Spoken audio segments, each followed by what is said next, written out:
Lami kay ni nga verse ning yang giingon oh.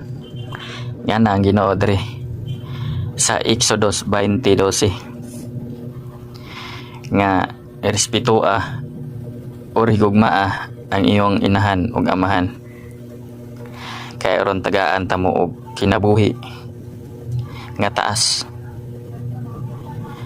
Usa mo pud ini sa mga balaod sa iya.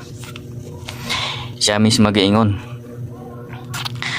ako nga time no sa wala pa ko kabasa ni dili medyo ko perfecto. Grabe ko masabat-sabat sa una sa kong inahan, sa kong amahan. Siguro nag-eskwela pa gani ko ato. Murag wala jud ko respeto ba. Pero nga nabasa na ko ani. Kaingon jud ko nga makauli ko. Mabawi ko sila ha. Mato nga nakauli ko nga bisan tuod og nagbanding ra mig istorya, kaon wala mi nangadto mga lugar nga malipay sila nga imong mahatag yun, at least na istorya na ako sila. Ug akong amahan nabanding po nako sa una nga bisyoso pa ko, nagainom pa ko nga wala nako biyay pa kong inom, lipay sila.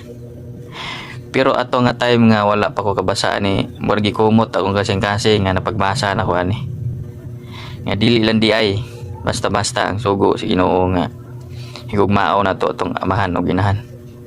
Pasalamat ko kay nga naman buhi pa sila nga nakabasa na ko ani, at least ipabatyag na ko sila.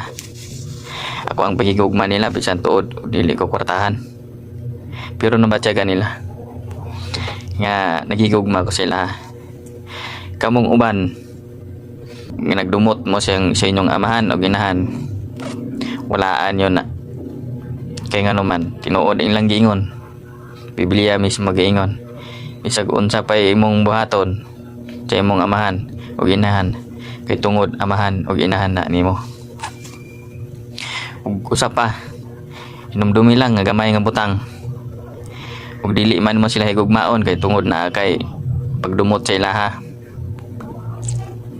Hinumdumi sa panahon nga gamay pa ka ug wala sila, wala ka mo dako.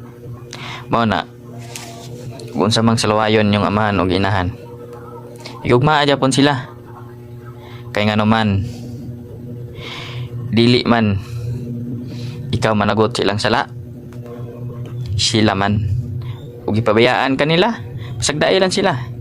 Importante gipakita nimo nga gihigugma gyapon ka sila.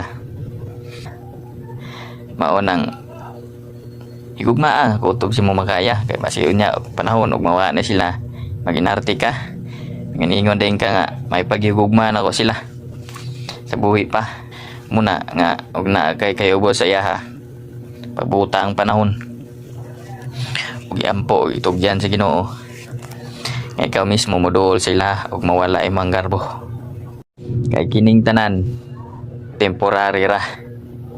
Mao nang ayaw palabi o kadako sa imong ulo